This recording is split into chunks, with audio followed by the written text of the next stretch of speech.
sit where we want to sit? Well, any of these places. Christian, Wigs, or Rick. We started with 6, ended with 5. Oh, that's cool. Where did you start from? Christian will like to tell us that. Wigs, this is Jonathan. Hi, Jonathan. How you doing?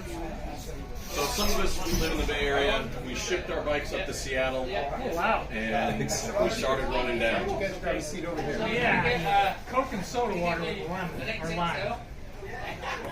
Oh, the other night we were shooting a scene up in wherever it was. Forks or no one. Crescent City. Crescent City. I'm trying to be all serious, and Tim's got his hand underneath his round. Please stop, man. I watched the building of the Pacific Coast Highway on History Channel during the pandemic, and me and a few of these guys have been doing runs to Big Sur, beyond, and back, just one night hitters for a while. And I just thought, you know what? I want to ride the entire coast. And so then I just came up with a little plan, invited some of my best friends to do it. Hey, Tim, who you got hanging with us? My former commanding officer of Top Gun when I was there in 88 through 89. He was a commanding officer of the last year and a half that I was there. Has he got a name? Captain Rick Ludwig. Rick? He's captain or skipper to me. I won't be calling him Wigs or Rick. Okay, well, all you guys have a call name of some sort, right? And yours? Absolutely. Mine's Wigs. Wigs, that's nice. Always been Wigs? Yeah, I went in, when I went through college, I was either Rick, I was Luds, or I was Wigs. And then when I came in the Navy, I never said a thing, but Wigs just, more people call me Wigs than they do Rick now. You're lucky enough to not to do anything stupid to get a different call sign? Yes, I was pretty fortunate. There's a lot of people who get them and you really don't want the one they had, but they're going to remember that incident for life. Is there a favorite one that you can remember? Yeah, there's 2 guys that came from the Naval Academy into our squadron. And one was a young guy who was a pilot, front seater. The other guy was a back seater.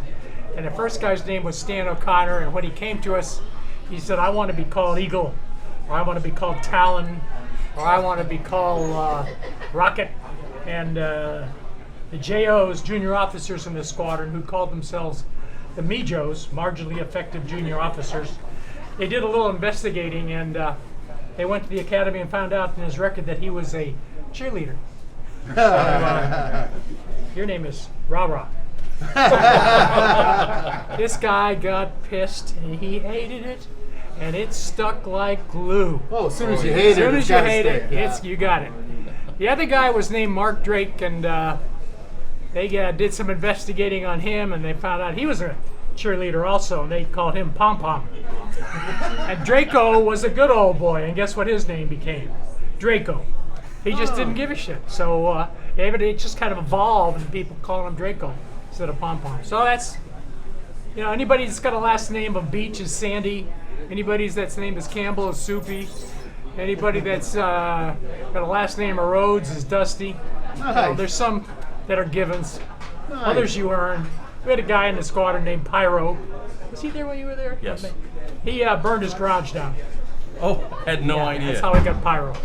Dad? He stepped out of a jet. Well, he fell out of an F5 at Yuma once. At least that's not an A4. Yeah, it wasn't a very not a long way down. Yeah, very far. And when he came back from the brief, the whole port side was bubble wrapped for him. When he was quite pissed. Yeah, there's another one when we took a Key West debt. I remember, and when I was getting ready to go, my airplane, which was an F5, this was my first tour there, it had Commander Fred on there, because I hated the name Fred, because my first name was Frederick. And so out was Captain, Commander Ludwig, or whatever it was at that time. Lieutenant Commander Ludwig was Commander Fred. And so they were sticking it to you a little bit. Oh yeah, there's no slack when we were in Top Gun with the bros, they called themselves. Oh yeah. And that's what we still call people who've been instructors or are instructors, is the bros. I imagine that camaraderie and poking is similar to the racing thing. Yeah, of course. Yeah, Yeah. where everybody is Yeah, they're more cutthroat though. Oh, okay. Way more cutthroat. Well, I mean, their job is more cutthroat. Right? Sure. So, kind of makes sense. So, you flew, what kind of jets did you fly? I was fortunate enough to fly about 42 different types. Oh, And most of my time, it started off in the F-4 Phantom in Vietnam, a couple of tours. And then after that, transitioned to the F-14, a couple of tours in the F-14. While I was at Top Gun, got to fly the A-4, the F-5, and the F-16. I went up to VX-4 in Point Mugu, got to fly Phantoms again, 20 years from when I first flew them. F-14s, all the variants, and then F-18s, 4 variants of the F-18s. got a favorite? Well, it's between, for a jet, it's between for simplicity, it's the F-5. You just can't get any simpler. You can't hurt yourself in the F-5. Just such a fun airplane. And it's so low to the ground, which is unusual to an airplane. And the other thing about it is you can drive it around like a race car. And the going saying was that if you have to use nose wheel steering to steer the airplane, you're going too slow. You should be able to use the rudder to steer when you're on the ground. But anyways, that one was fun for just simplicity. Comfort was the F-16 because you're reclined. You've got a bubble canopy with no obstructions whatsoever, so you have visibility that's incredible. And then as far as all of those things together, plus man-machine interface, was the Hornet, the F-18. Just superb radar, both air-to-air and air-to-ground. Nice. And the way you would interact with the hands-on stick and throttle and all the multifunction displays, it's phenomenal. Really cool. Did you have a favorite pilot or two that was under you that came through the program? Geez, I've never had that one asked before. No, I think They're all just badass dudes. they were all. Actually, it's interesting. As commanding officer Top Gun, it's kind of like herding a bunch of stallions. And you try not to use your 51% of the boat. And you try to make them think about what you'd like them to do. You plant the seed and see if they can run forward with it. And people coming into Top Gun are hand-selected. They're the best of the best. You've heard that term a couple of times. And once they get there, the rest of the squadron demands perfection out of each individual and each other. So when they come there, what you saw in Top Gun 1, the first movie, that was all Hollywood. Okay. I mean, there's no Top Gun trophy. There's no going down the highway with your helmet off on the motorcycle.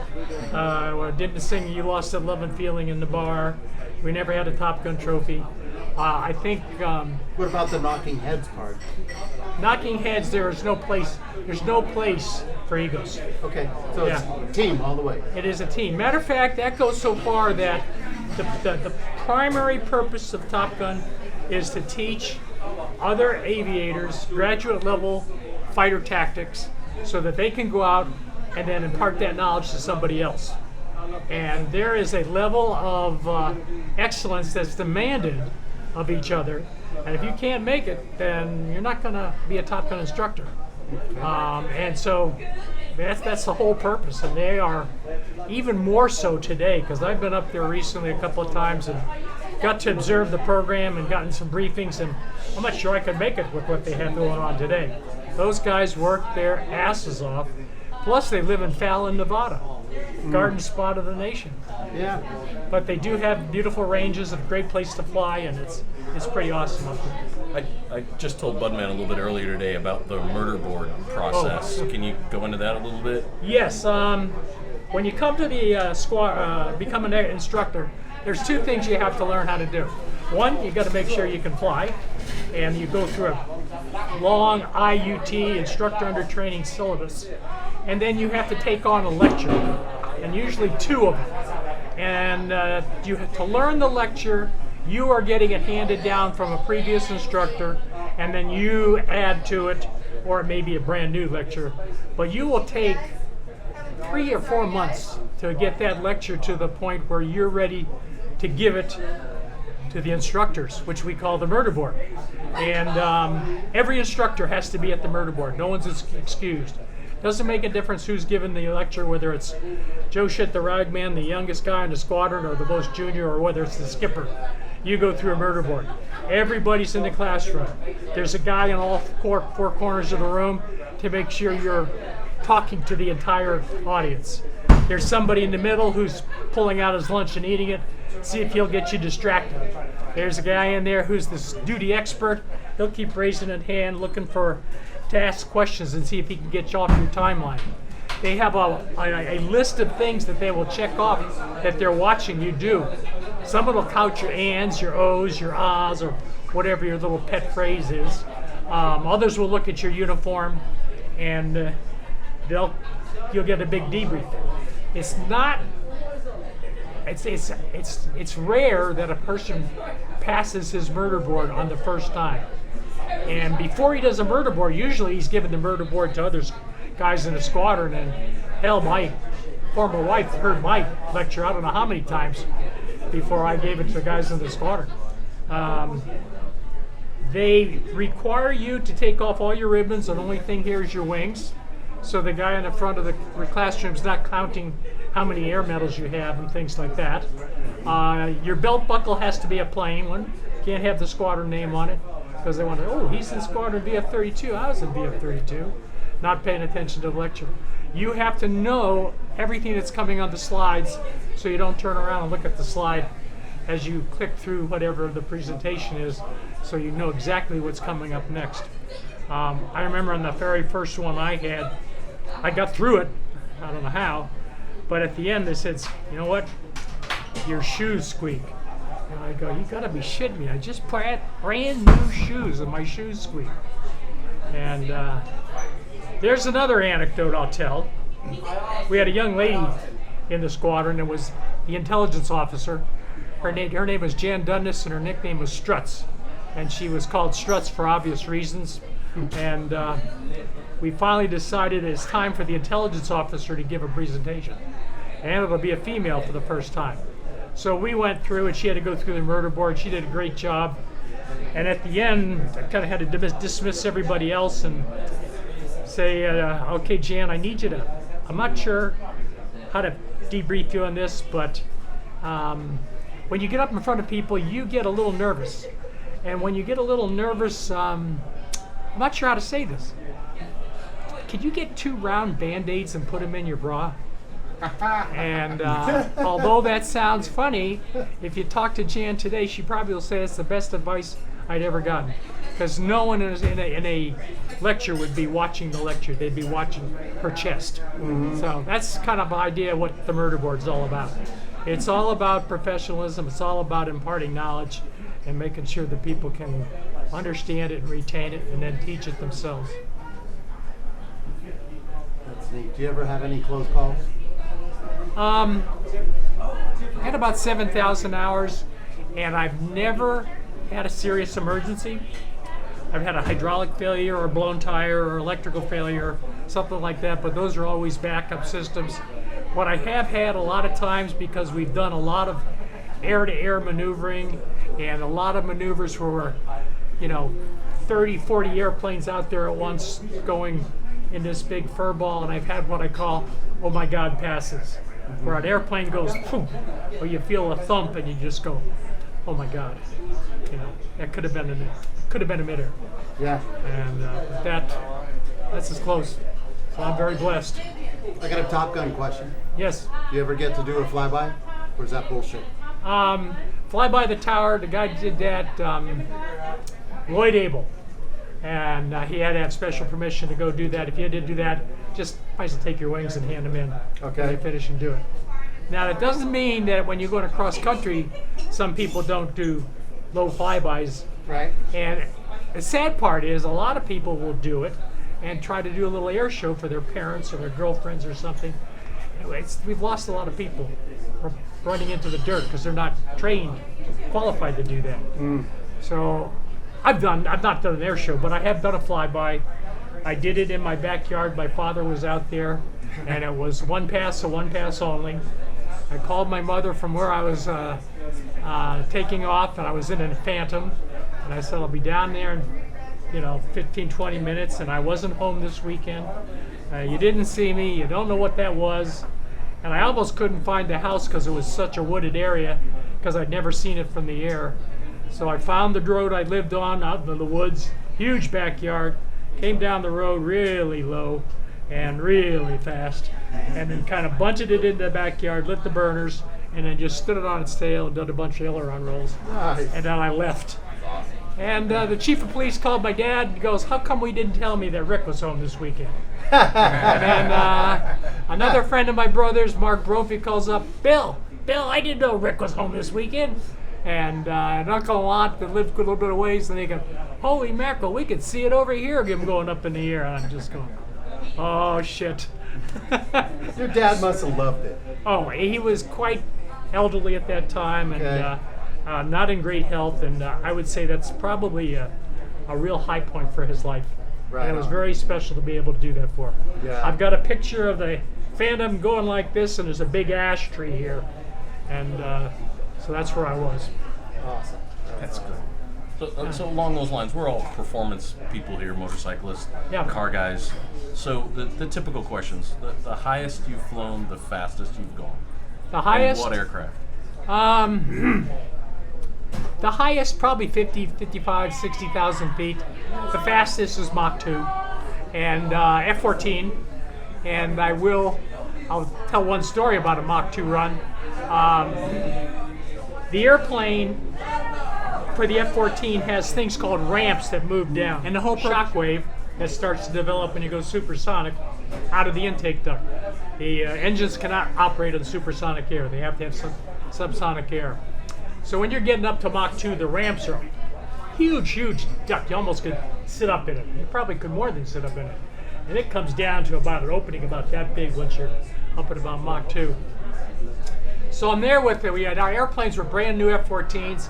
I've got the, I'm CEO of the squadron, the F-14 squadron. I've got the admin officer in my back seat. His name is Glenn Crumley. His nickname is Crumbs. And I said, "Crumbs, you ever been Mach 2? And he goes, "No, sir." I said, "Okay, let's go Mach 2. So we do this special climb called the Rotowski curve. And you get going about Mach 1.4. And then once you get above that, that's a high drag point. Then you start sailing along. So we got up to Mach 2, and I go, "Crumbs, we're Mach 2. How do you like it so far?" And you don't know anything. I mean, unless you're looking at a gauge. You can see a couple of very thin lines. If you ever look across a parking lot and you see the heat waves coming up off the ground. Well, this is a thin line, and that's the shock wave attached to the airplane. I touched the throttles to slow down, and both ramps went up. They failed. And that airplane started bucking and jumping and shaking because it started having what called compressor stalls. You start got flames coming out of the intake ducts, and you can't even see the instrument panel.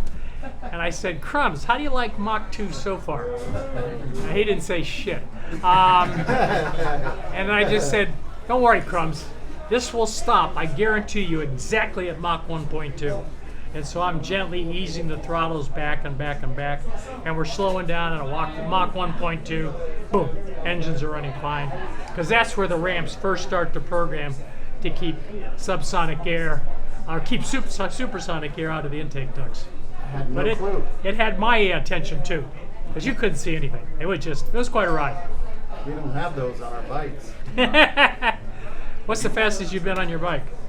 182. Oh, you got me beat. I was 170. Chasing this guy. Oh, this is on a track. And Was it? No, I don't No, know. it wasn't on track.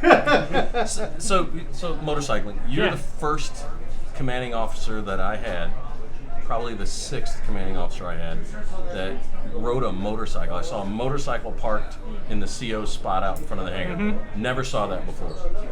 The previous commanding officer, I came from, obviously A4s, right? That's how I got Yeah. orders to Top Gun. Was an attack guy. He bought a crashed motorcycle, chained it up in front of squadron headquarters, and said, "Don't do this." When I checked out of the unit, he told me that I didn't make my meritorious promotion because I was a motorcyclist and showed bad judgment on a daily basis. So when I saw you ride up on a motorcycle, I was like, this is it was a shock being a Marine coming to a Navy squadron to begin with. It was very different, but to see the CO ride up on a motorcycle, that blew my mind. That was shocking. I started riding a motorcycle back after my very first cruise. We had a bunch of us in 1970 as the ship was going over to Vietnam. We stopped in Japan. Everybody ordered their motorcycle. And then when we headed home, 1,500 motorcycles got put into the ammo lockers on the Kitty Hawk. And then when we got to North Island, 1,500 motorcycles got stuck on the pier, and they said, you got 5 days to get rid of them. Otherwise, we're junking them. We also had to know that if we got turned around and went back into theater, they were getting dumped overboard. And so that was my initiation to motorcycle. I got a Honda SL 350. Then I got into BMWs and had BMWs for years and years and years and years, all different types. And then after I retired, I got into track riding. A friend of mine got me up to Laguna Seca when I did a track day up there, and I really loved it. And I just started doing more and more track days, and then I ended up getting a big Beamer 1200 that was a track bike, kind of too heavy. And then the guys up there says, "That's the most you're going to get out of that bike. You need a Jap bike." I said, "What should I get?" Get a Gixxter, get a GSXR 1000. So I got that and made some modifications to it. And did a lot of track riding. A three crashes, and the last two, a bunch of broken ribs, and then I finally had to stop because of that. Plus, I was in pretty advanced years, but I loved it. I couldn't fly anymore. I'd always wanted to know what their knees were doing down near the ground, and I found out. And I always wanted to know what these knee pucks did. And I've got one at home that's got a smiley face that used to be yellow. It's all scraped off. You know. It's the same pucks that I have. Yeah. That's awesome. Nice. Well, I call it personally flying low to the ground. That's sort of how It's it keeping feels. good rubber on the track. Yeah. That's why So, you're leaned over. First time through the corkscrew, you still kind of remember that experience? The what? The corkscrew at Corkscrew Laguna at Laguna Seca? Seca. Oh yeah, I remember that because I was riding on a 900 BMW that was more of a Luftmeister fairing, if anybody remembers that name. And it was more and bags, and it was a touring bike. It wasn't a real race bike. And I was so new into it. And my friend, who lives up in the Bay Area, he used to test ride motorcycles and write for the Motorcycle Magazine's articles. And he said a day in Laguna Seca or a day on a track is worth a year on the road. And I totally believe him. It made me a much better rider. Yeah. Oh, yeah. Yeah. Totally. It's part of our advice to adventurous riders, Yeah. the younger set that will go too fast, is to go hit the track. Because all of a sudden now you realize at the track you're so focused, and on the road there's clutter everywhere. Yep, And it slows you down generally, but also gives you confidence. It really does. And it's, things like cold tires, cold track. I never thought about that before. Then I'm going up the track and I got heat blankets and things like that for the bike and all this Nice. other stuff. Well, you jumped in with both feet. Yeah, it was fun. Very enjoyable. Awesome. You gonna hang out for a little food with us, Wigs? I'm starved. All right. Let's do it. I've already ordered it. Oh, good. So I totally appreciate you My coming. pleasure. It's a Well, pleasure to meet you, sir. Thank you guys riding all the way down from We on came your motorcycles almost just to do 2,000 this. miles just to talk with you. Yes, Thank sir. you very much. I'm honored. Yes, sir. Appreciate Anything it. you want to This say guy with was this awesome. guy? Thank you. Yeah. It's always so good to see him. He was at the reunion, and I love the picture. He sent me a picture. I think we connected up on Facebook. Yes. And then he sent me a picture of when I re-enlisted him in Facebook. I go, "Who's that young guy?" And I wasn't talking about him.